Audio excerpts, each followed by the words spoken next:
শুভ সকাল বন্ধুরা, একটি সুন্দর সকাল আর তোমাদেরকে সাথে নিয়ে আমার আজকের ভ্লগটা আমি শুরু করছি। তোমরা দেখতে থাকো আর আমার পাশেই থেকো। আজ আমি ভ্লগটা শুরু করলাম ঠাকুর ঘর থেকে। আমার পুজো দেওয়া হয়ে গেছে, এই মাত্রই পুজো দিয়েছি। দেখো প্রসাদটা এখনও সরাইনি, এখন আমি প্রসাদটা সরিয়ে নেব। সরিয়ে নিয়ে তারপরে আমি চলে যাব রান্নাঘরে।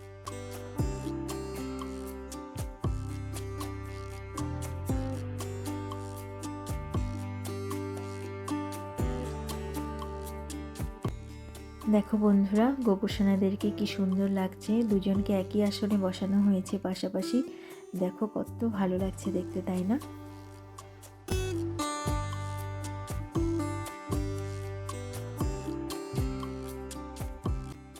ঠাকুর ঘর থেকে আমি চলে এসেছি রান্নাঘরে। দেখো মাছের ঝোল করছি। আজ না ডাঁটা আলু দিয়ে মাছের ঝোল করব। এইভাবে মাছের ঝোল খেতে আমার খুব ভালো লাগে। এই যে দেখো মাছগুলো ভেজে তুলে নিয়েছি। আর ভাত রান্না করা কিন্তু আমার আগেই হয়ে গেছে, এখন শুধু মাছের ঝোল করব।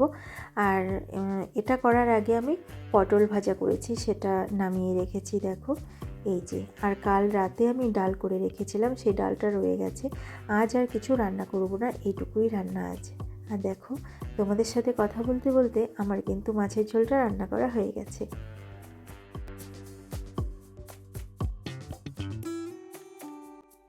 রান্না কমপ্লিট করে রান্নাঘর পরিষ্কার করে আমি চলে এলাম এদিকে। বসার জায়গাটা গুছাতে হবে, আর ওই যে জামা কাপড় দেখলে বিছানার উপর, সেগুলো ভাঁজ করতে হবে। সেগুলো দিদি বাইরে থেকে এনে রেখে দিয়েছে, সেগুলো আর গুছানো হয়নি। এবার সেগুলো গুছিয়ে নেব। তার আগে জানালার ধারে একটু এসে দাঁড়ালাম। কয়েকদিন থেকে এত বৃষ্টি হচ্ছে, আর ভালো লাগছে না। আজকে একটু রোদ দেখতে পাচ্ছি, জানি না কতক্ষণ এটা থাকবে। কিছুক্ষণ দেখি মেঘ করে থাকছে, আবার পরিষ্কার হচ্ছে, এই হচ্ছে। আর বৃষ্টি তো লেগেই আছে। যাই হোক, চলো এবার তাড়াতাড়ি করে জামা কাপড়গুলো গুছিয়ে নিই, তারপর আবার শ্বশুর বাড়ি যাব।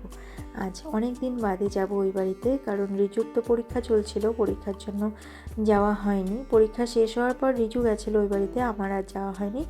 আজ আমি যাব ওই বাড়িতে ঘুরতে, বাবা মার সঙ্গে দেখা করার জন্য।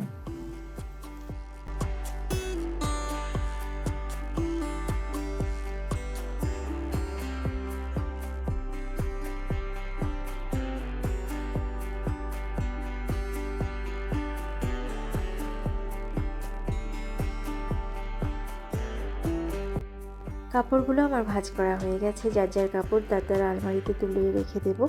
আর আলমারিতে কাপড় তুলে রেখে এবার দেখো আমি রেডি হয়ে গেছি। এখন যাব ওই বাড়িতে। রিজুর বাবা রেডি হয়ে গেছে, নিচে নেমেছে, আর রিজু আর আমি ঘরে আছি। এখন তালা দিয়ে বেরোবো।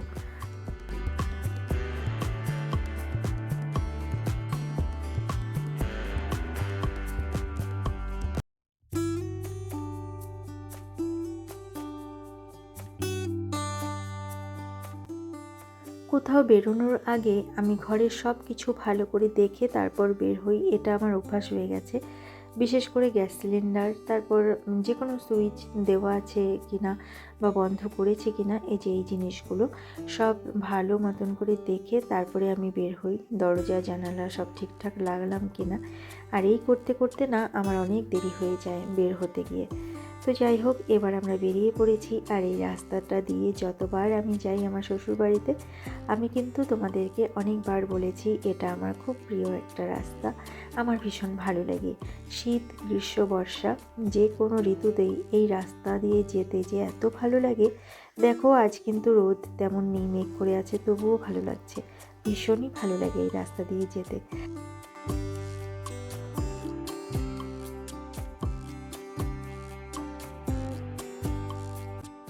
আমরা কিন্তু পৌঁছে গেছি আমাদের বাড়িতে। আর এই বাড়িতে আসলে আমার যে এত ভালো লাগে, চারপাশটা কি বলবো, সেগুলো তো সবই তোমাদেরকে দেখাবো। অনেকবার আমি দেখিয়েছি, এখানে যতবার আসি বাড়িটা ঘুরে দেখাই, চারপাশটা ঘুরে দেখাই।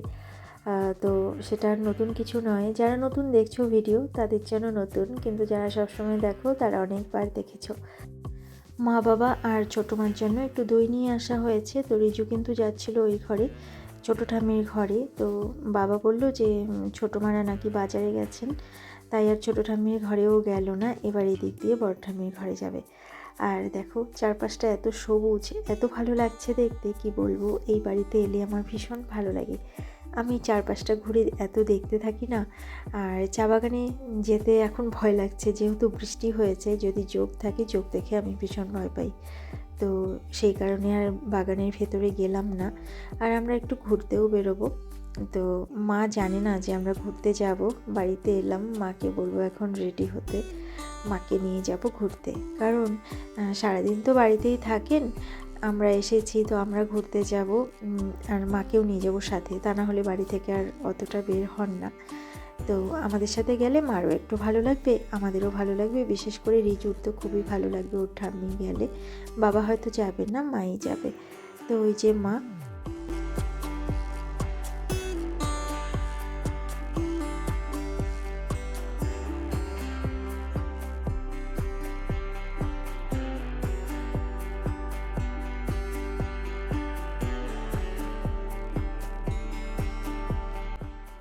মাকে রেডি হতে বললাম, মা রেডি হচ্ছে, আর আমি চলে এলাম বাইরের দিকে। ঘরে আর গিয়ে বসলাম না এখন, আগে ঘুরতে যাব, ঘুরে এসে তারপরে ঘরে গিয়ে বসবো।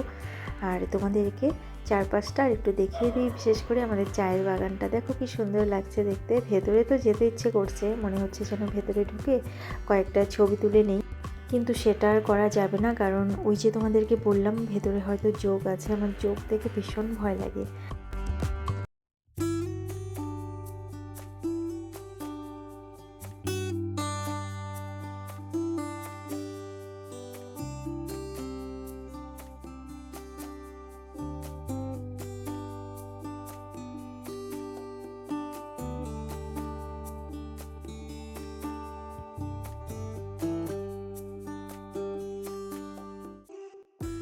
এবার ওই দিকটাতে যাই, ওখানে না ফুল বাগান আছে। আর ফুল বাগান বলতে এখন আর তেমন কোনো ফুলের গাছ নেই। আমার কাকা শ্বশুরমশাই যখন বেঁচে ছিলেন তখন এই ফুল বাগানটা করতেন। বিভিন্ন রকম ফুলের গাছ ছিল, সিজনাল যে ফুলগুলো হয় সেগুলো লাগাতেন। আর কত ফুল যে ফুটতো, এত ভালো লাগতো না দেখতে। তো এখন সেই গাছগুলো নেই। এই যে গোলাপ গাছগুলো আছে, আর টগর গাছ আছে, কয়েক ধরনের ফুলের গাছ আছে যেগুলো নাকি সারা বছরই ফুল ফোটে, বা সেগুলোর বেশি যত্ন যেগুলো করতে হয় না, সেই গাছগুলোই আছে। আর সিজনাল ফুলগুলো কোনোটাই নেই হয়তো। আর এখন আর এটার যত্ন কেই বা করবে। তো এই দিকে না একটা ফুলের গাছ আছে, দেখো ওই যে সাদা সাদা দেখতে পাচ্ছ, এই গাছটাতে দু ধরনের ফুল ফোটে, একটা বেগুনি একটা সাদা। হয়তো বেগুনি হয়ে প্রথমে ফোটে, তারপরে সেটা ধীরে ধীরে সাদা হয়ে যায়, এরকমই হয়তো হবে। তো এই ফুলের নামটা না আমি ভুলে গেছি।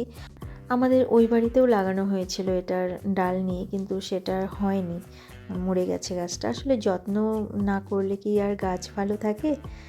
তো দেখো কত সুন্দর লাগছে তাই না ফুলগুলো, দু ধরনের ফুল একই গাছে। এবার আমরা ঘুরতে যাওয়ার জন্য বেরিয়ে পড়লাম। বেশি দূরে যাব না, আমাদের বাড়ির কাছেই একটা পিকনিক স্পট হয়েছে, সেখানে একটা শিব মন্দির হয়েছে, সেখানে সবাই পিকনিক করতে যায়।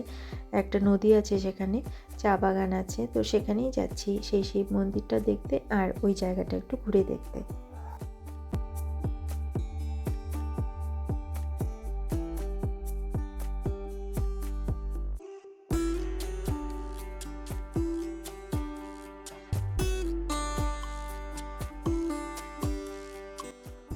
আমাদের বাড়ি থেকে বের হতে অনেকটাই দেরি হয়ে গেছে, ভাবছি আর একটু আগে বেরোলে ভালো হতো। কারণ দেখো বিকেল হয়ে গেছে, ঝট করে সন্ধে নেমে আসবে, আর সন্ধ্যের সময় আমার আবার নাচের ক্লাস আছে 7টা থেকে। তাই এখান থেকে ঘুরে গিয়ে আবার মাদের ওখানে একটু বসবো, গল্প করব, তারপরে তো ওই বাড়িতে যাব। তো এখানে যদি এত দেরি করে এলাম, আর মাদের ওখানে কতক্ষণ সময় বসতে পারবো সেটাও চিন্তা করছিলাম। আর রিজুর বাবাকে বলছিলাম যে এরপরে ঘুরতে বেরোলে না একটু তাড়াতাড়ি বেরোবো, কারণ তাড়াহুড়ো করে না কোনো কাজই ভালো হয় না। ঘুরতে যাওয়াটাও তাই, তাড়াহুড়ো করে যাওয়া, সেখানে ঘোরা, আবার বাড়ি ফিরে আসা, তাড়াহুড়োর কোনো কাজই ভালো হয় না, তাই না? আর দেখো সূর্যটা কত সুন্দর লাগছে, আর একটু পরেই কিন্তু সূর্য অস্ত যাবে।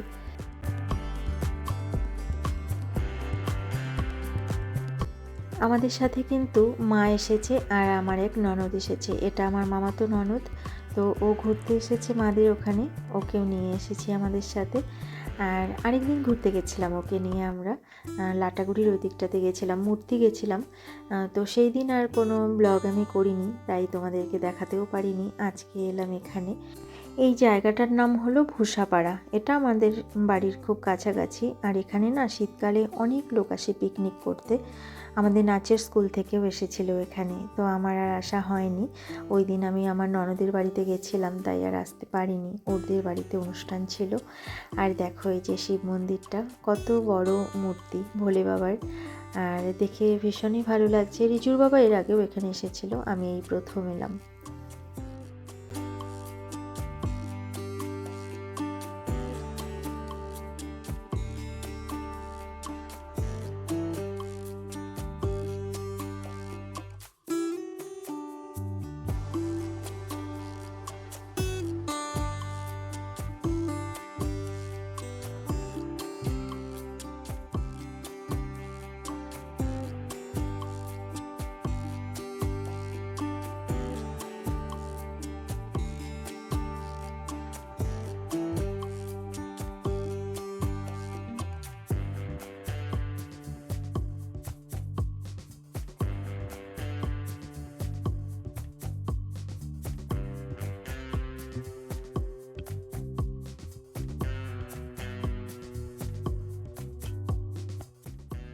মন্দিরটা কিন্তু বেশ সুন্দর, আর এখানে বসার জায়গাও আছে, ওই দিকটাতেও বসার জায়গা আছে।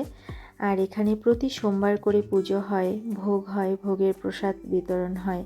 তো এখানকার লোকজন যারা আছেন তারা আমাদেরকে বলছিলেন যে সোমবার করে কিন্তু এখানে শিব মন্দিরে পুজো হয় আর প্রসাদ খাওয়ানো হয় সবাইকে, আপনারা আসবেন একবার। আমি তখন বললাম হ্যাঁ, যখন যদি ছুটি থাকে কোনো দিন সোমবার, তাহলে অবশ্যই এখানে আসব। আর এবার এলাম এই দিকটাতে, এই যে দেখো এখানে আই লাভ বাহাদুর লেখা, যেহেতু এটা বাহাদুর অঞ্চল।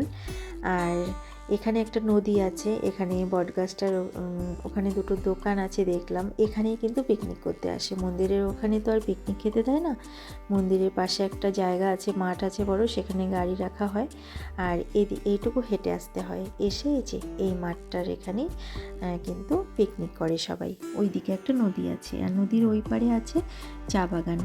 আর ওখানেও একটা মন্দির আছে, বজরংবলীর মন্দির, ওই দিকটা পর্যন্ত আমরা যাইনি, নদীর এই পারেই ছিলাম আমরা।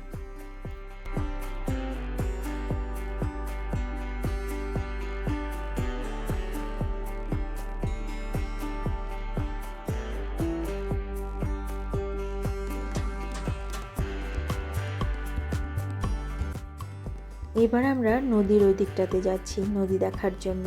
আর মা ওই রাস্তা দিয়ে নামলো, কারণ একদম খাড়া রাস্তা দিয়ে মা নামতে পারে না, যেহেতু পায়ে ব্যথা আছে, ওই দিক দিয়ে একটু ঘুরে নামলো। আর এই যে বাঁশের সাঁকো করা আছে ওই পারে যাওয়ার জন্য। রিজু ওর বাবা আর রিজুর পিপি ওই দিকটাতে গেল, আমি আর মা এখানে দাঁড়িয়েছিলাম, যাইনি। আর জলটা যেন কেমন হয়ে গেছে দেখো, কালো জলটা, না খারাপ হয়ে গেছে এই নদীর জল। আর কেমন যেন একটা গন্ধ বেরোচ্ছিল জল থেকে, মানে খারাপই হয়ে গেছে নদীর জলটা, হয়তো নোংরা আবর্জনা ফেলা হয় নদীর জলে, সেই জন্যই এটা খারাপ হয়েছে।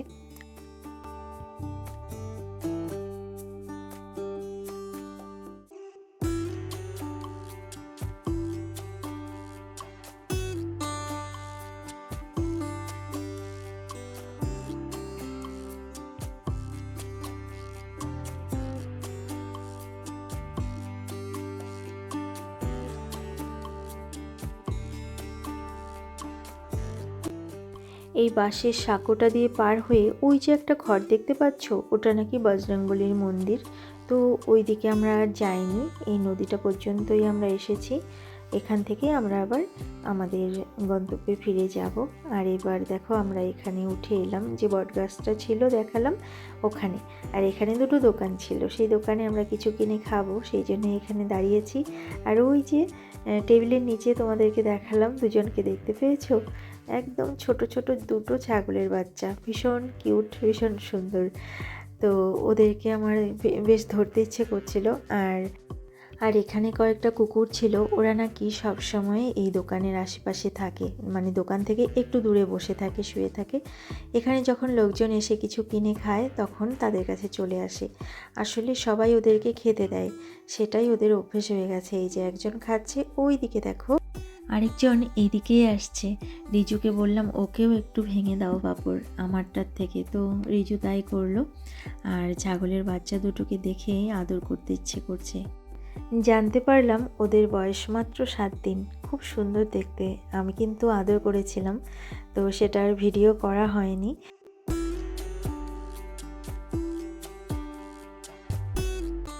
এই দেখো ওদের মা চলে এসেছে, আর ওর মা না ওই দিক থেকে ডাকছিল ওদেরকে, ওরা কিন্তু ঘুমাচ্ছিল। ওর মায়ের ডাক শুনে তাড়াতাড়ি করে ওই টেবিলের তলা থেকে বেরিয়ে এলো। এবার পেছনে পেছনে যাচ্ছে দেখো। আসলে হয়তো ওদেরকে বাড়ি নিয়ে যাচ্ছে ওর মা। এই যে পেছনে পেছনে যাচ্ছে।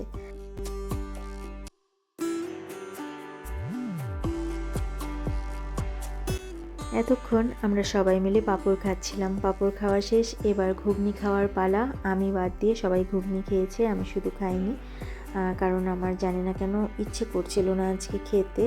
ভাত খেতে দুপুরে এত দেরি করে ফেলেছি, তারপরে আর অন্য কিছু খেতে ইচ্ছে করছিল না।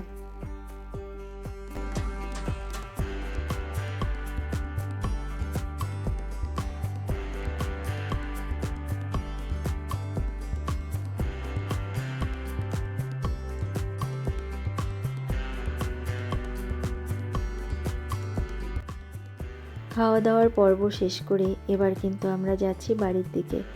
আজকে বিকেলটা বেশ ভালোই কাটলো। মা প্রথমে আসতে চাইছিল না, তারপরে তো জোর করে নিয়ে এলাম। এসে কিন্তু মারও ভালো লেগেছে, আমাদেরও বেশ ভালো লেগেছে মাকে নিয়ে এসে। আর সবাই মিলে ঘুরতে গেলে তার মজাই আলাদা, তাই না? তোমাদের সাথে কথা বলতে বলতে আমরা কিন্তু বাড়ির প্রায় কাছাকাছি চলে এসেছি। এই যে আমাদের বাড়ির কাছে যে বাজারটা, সেই বাজারটা পার হচ্ছি এখন।